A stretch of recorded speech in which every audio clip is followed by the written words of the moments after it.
What is up, everyone? It is Nico, and I have a very special guest today here. So, who's this amazing guest? You might have seen her on LinkedIn and TikTok because she's crushing it on these two platforms.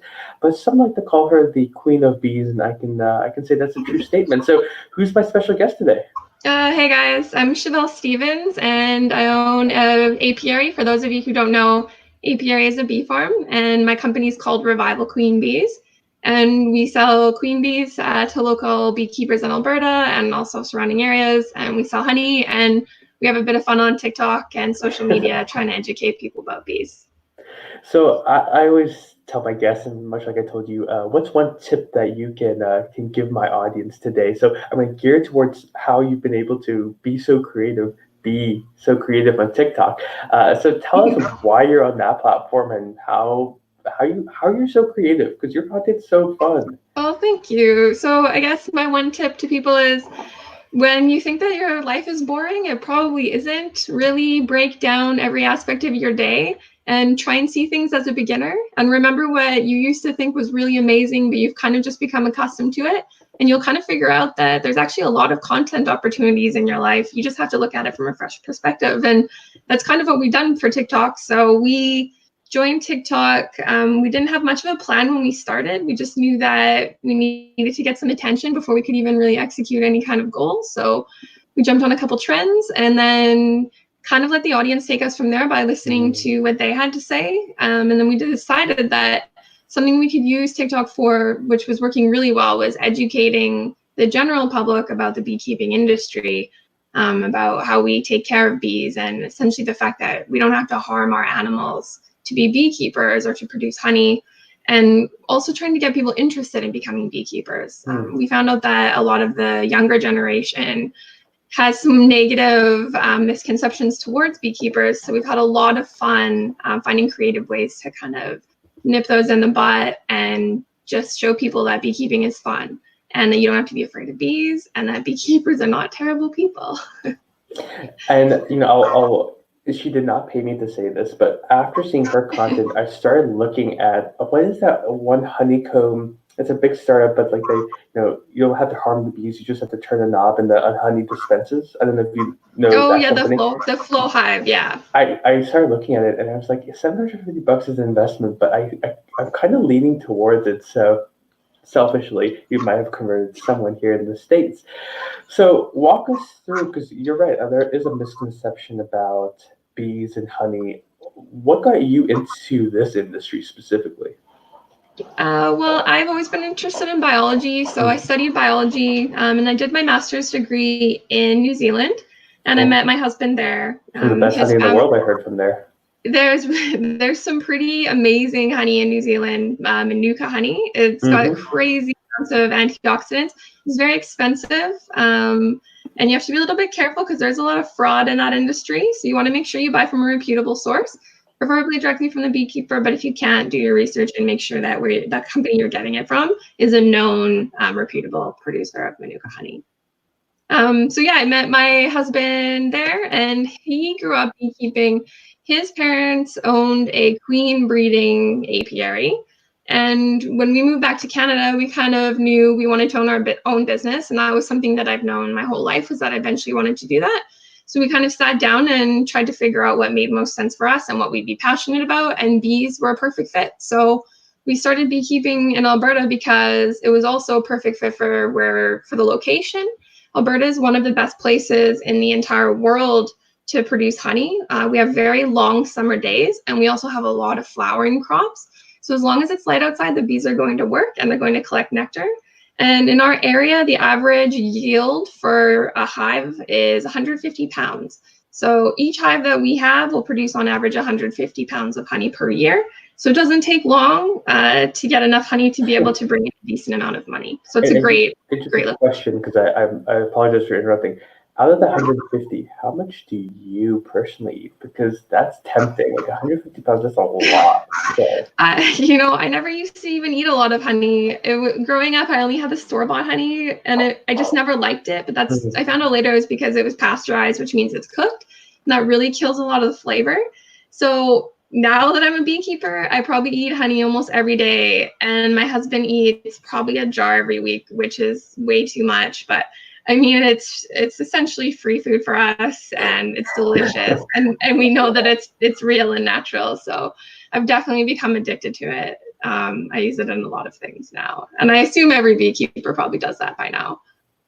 I love that. And while we're on this topic, what's a little hack? So I've heard people put honey in some weird foods, but it works. What's what little hack for you? Like, what's your little secret that's like, I need to put honey on this. It just makes everything taste better. I'm sorry. I really like honey on meat, actually. So Mm, you can do a nice meat glaze, especially if you like fish. It's really good on fish, but also chicken, or even like a pork glaze. So the other thing you can do is, if you can find any like flavorings at a baking store, or just your own like natural essential oils, mm. natural oils, you can mix that in with the honey, and then you can mix that into meats or whatever other food you normally eat honey with, and it just gives it that nice little unique flavor pop to it. I love And we that. find flavored honeys are some of our most popular honey as well. So That's it's awesome. really good, really good. Yeah. So I always like to talk about how small businesses are really finding their voice, their niche. How are you separating yourself, in your opinion? Because uh, hypothetically, anyone can get a queen bee and start a hive. What makes you special? Well, we had the pleasure of starting our business from nothing. So Mm, we didn't inherit an apiary. We didn't purchase a business outright. We just did the good old fashioned start from scratch and grow it from the ground up. So we got to see kind of what it was like at all stages of beekeeping, in terms of where we can buy supplies, what kind of support we have access to, and if we needed help, where could we go? So beekeeping in Alberta is quite different from beekeeping in New Zealand. So my husband still was not an expert when we started, and so we started really slow. We started with 4 hives, and it was a very good thing that we did that, because we weren't prepared for the intensity of the Alberta seasons. In New Zealand, it's a lot more mild, so we made a lot of mistakes, but we kind of found our way, clawed our way up. And so now where we've landed, we've seen that there is this huge gap between beginner beekeepers and expert beekeepers. And one of the things that we wanted to do was, we wanted to help people who are just getting started in beekeeping. We kind of wanted to get a conversation going between other beekeepers, because there is a decent amount of secrecy. People have their techniques that they use, and they don't always want to talk about them. Some beekeepers are better than others, but we really wanted to make sure that we were a lot more transparent, and we were happy to explain to people who needed help, because ultimately, if we don't, it's the bees that suffer.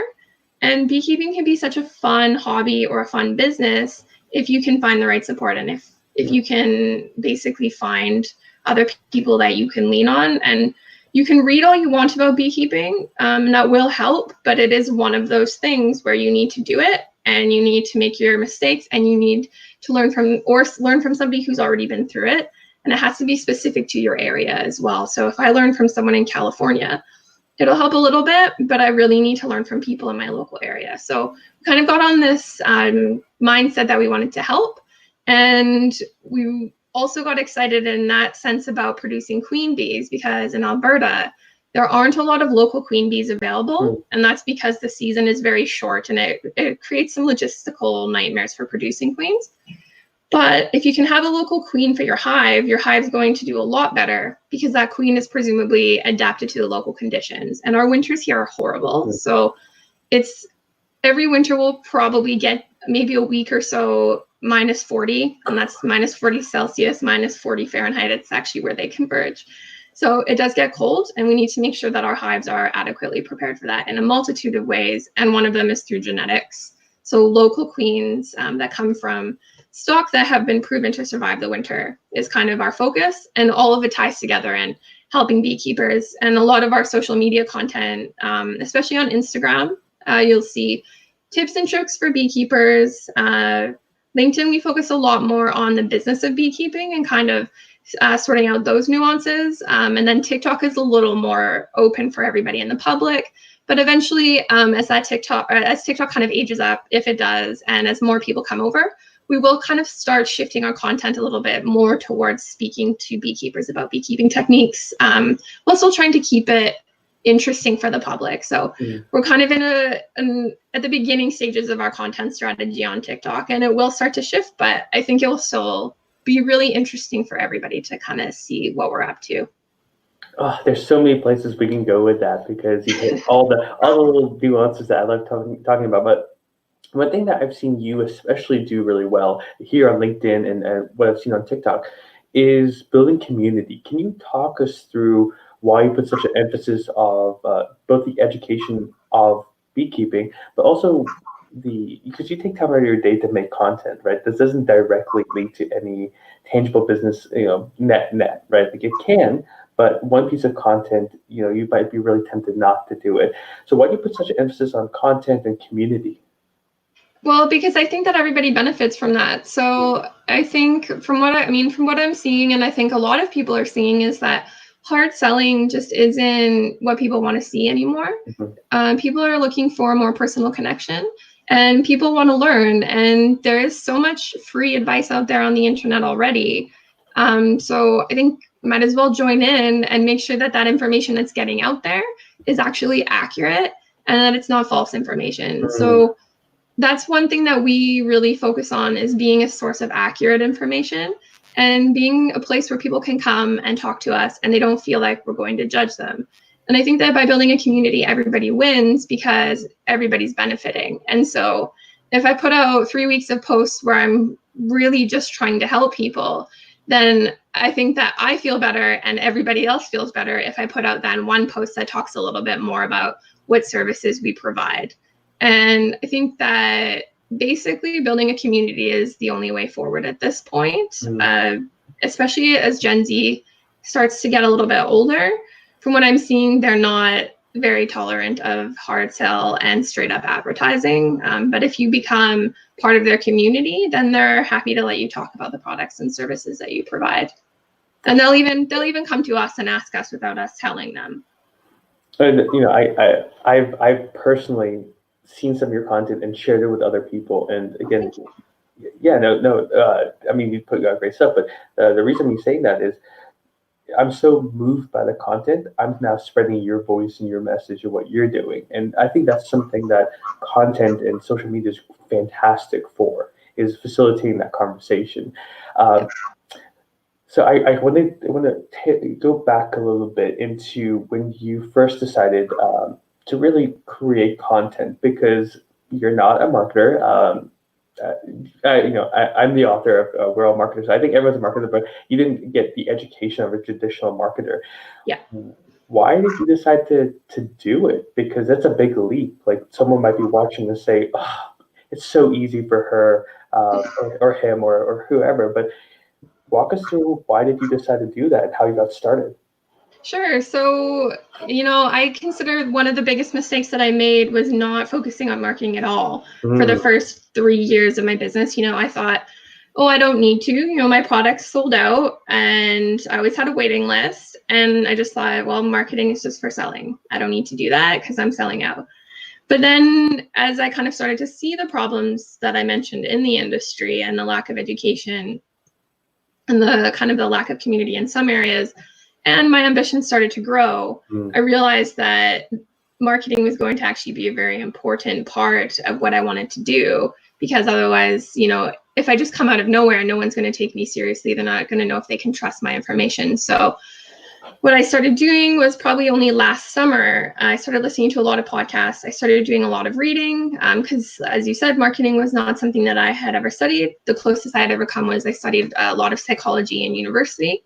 But my degree was still biology, so I didn't have a lot of background in that area in psychology. And then I just kind of found people that I could look up to as marketers, and joining LinkedIn was part of that. So I joined LinkedIn, and one of the first things that I did was search for all the marketing hashtags, because I wanted to see who was out there, who was doing things that I liked, and kind of learn from them. And so I immersed myself in that community, and that was a huge help. And if you're spending quite a bit of time on social media and learning from podcasts, which podcasts are great because you can listen to them when you're driving, when you're cleaning the house. It's not going to take long before you kind of start to understand where you can fit in and how you can use those techniques to achieve your own goals. And that's basically all that we did. And what I'm loving is the feedback that we're getting from it. So we had Instagram, we've had it quite for, I think, 3 years or so, but we never really focused on it. And we did, we had some followers, but I never really felt engaged with them. I always just kind of felt like I was putting information out. We never put our faces in photos. We never talked about ourselves because that was just kind of what we thought you were supposed to do. But since we have changed over our style to providing value to people and building a community, we had instantly started to see a shift. And I mean, it feels amazing to be able to help people with their businesses, to be able to help people even with their hobbies, and to also know that we're helping the bees by helping people. So it's not, you don't have to have a marketing degree, you don't have to have a lot of experience, but you do have to be willing to learn and you have to be willing to try things. And a lot of things that I try don't work out, but I just get over it and I move on and I try something new. Oh, I love that. Oh, I love the execution. What Thanks. is one tip that you could have that you think would have saved you the most time? So we're gonna backtrack to last summer. You give one tip to your previous self. What would that tip be? It would be to probably audit the time that I'm spending on social media. Ooh, So when I first started, especially on LinkedIn, you kind of get in this scrolling trance and you just keep reading and reading. And before you know it, an hour's pass. And I think I wouldn't consider that wasted time, but I definitely wouldn't consider it time used most efficiently. So scheduling time to come on and having goals when you do come on. So, okay, I'm going to check posts for 15 minutes. I'm going to comment on however many, and then I'm going to get off. And then I have to go I have to go check on the bees. yeah. So just auditing your time. And that's, again, why I love podcasts, because if you're driving, you can listen to as many podcasts as you want because you can't do anything else anyways. So finding ways that you can incorporate it into your life, but then also making sure that it's not taking over your life, essentially. It's very easy to get lost, especially on LinkedIn. There's a lot of great content. There's a lot of great people on here. So you have to be careful. I can second that. You mentioned your ambitions have grown. Again, part of the amazing Nico Live experiences, we get to share this because you never know who's watching, right? Right. So what are those ambitions? There you go. Yeah, so we are, especially because of TikTok recently, we had such a great response on TikTok that we created. And we'd always also wanted to kind of start working with a not-for-profit. So we decided that that would be a great opportunity. So we created a line of bee-themed merchandise. So things like t-shirts, backpacks, and things like that we can kind of sell or advertise through TikTok and also through our other channels eventually as well. And part of those profits will go to the not-for-profit. That's a very new project for us, but we're very excited about it. And that was something that I never anticipated we were doing. But when TikTok had the success that it did, I just wanted to harness it to be able to do something good for the community. And then also with the queen bees in our province in Alberta, we've seen a really great response to that as well. And so we will probably scale that up more than we originally anticipated as well, because we think that it's the best way that we can give back to the beekeeping industry in Alberta. And the beekeepers here do some amazing work. We produce about 40% of Canada's honey. We need to make sure that our hives are strong. And if we can help beekeepers, and it helps their businesses and the bees. So we've kind of gone away from focusing so much on honey, and we will be focusing more on bees. And because that's a new product line-ish as well for us, it does mean that, again, we have to make sure that we're talking to the right people when we're marketing and we're bringing in the community that we want to be bringing in, because the honey community, honey customers are a bit different from beekeepers, because you might not be surprised to hear that beekeepers don't want to be marketed to about honey because they have an unlimited supply of honey. So, and a lot of people who eat honey don't necessarily want me to show them pictures of bees. Like, that grosses some people out. So we have to make sure that we're talking to the right people. No, that's smart. Interesting. Huh. There's multiple ways I wanted to take it, but that's an interesting comment. I mean, it would make sense though, because I think bees are cute. I know you probably think bees are I cute. think they're adorable. Yeah. Oh my goodness. Well, we're getting close to the tail end of the conversation. What is one last big tip, whether marketing, whether about the beekeeping industry, whether about business in general, that you can give this amazing audience? Sure. So for anybody who wants to get into beekeeping, a question I guess I get asked really often is, what's my number one piece of advice? And so it is absolutely that you should take a course, and it doesn't have to be, a university course or anything. Most cities will have places where you can go and take a 1 or 2 day course on the weekend, just as like a hobby course. 100% guarantee that. I would never get into beekeeping without having that structure first, because it is difficult, but if you do some research, you can absolutely get through it. And then for marketing, just put content out. And I think that's kind of the word on the street right now anyway, is just try things, see how it goes. If it doesn't work, then move on. It feels to me like there is a bit of a shift going on right now, but it's a good thing, because I think people want to see the more personal side of the people that are marketing to them. And especially if you're in beekeeping industry, that's really great, because we have a really cool profession, and it's really easy to show some really aesthetically pleasing stuff, some really shocking techniques, and it's a hidden world that not a lot of people know about. So just have confidence and move forward. If it doesn't work, try something else. Oh, I love that, the feedback loop. Oh, well, this has been such an amazing story. Thank you. It's been great.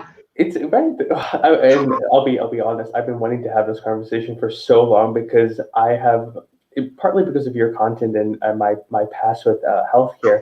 I love natural products. So just seeing your content every single day, I've been like, yes, I love it. So you might see a new beekeeper in me. Well, I hope But so. besides LinkedIn, where else? Sorry, I put your website in here. Besides LinkedIn, where can people find you, connect with you? Um, the best, easiest. Sure, yeah. So for anyone who's on TikTok, you can find us through either Alberta Beekeeping or Revival Queen Bees. And then you can also find us on Instagram with Revival Queen Bees, and also Facebook, but we don't really focus too much on Facebook. Basically, it's just our Instagram content that gets shuttled to Facebook, but Cool. you can find us there under Revival Queen Bees as well. Oh, well, Yeah. amazing, amazing. Well, make sure you go check it out. Let me drop the URL to the website, because their website is so aesthetically pleasing. Oh, thank you. Of course. I'm a big fan, as you can tell. So we're going to end the conversation here. I will end the live, but I actually want to keep talking. I have a couple of personal questions I got to ask you about this. But thank Sounds you so great. much for being on. Well, thank you for having me. It was really awesome. Awesome. Have the best day ever, guys. See ya.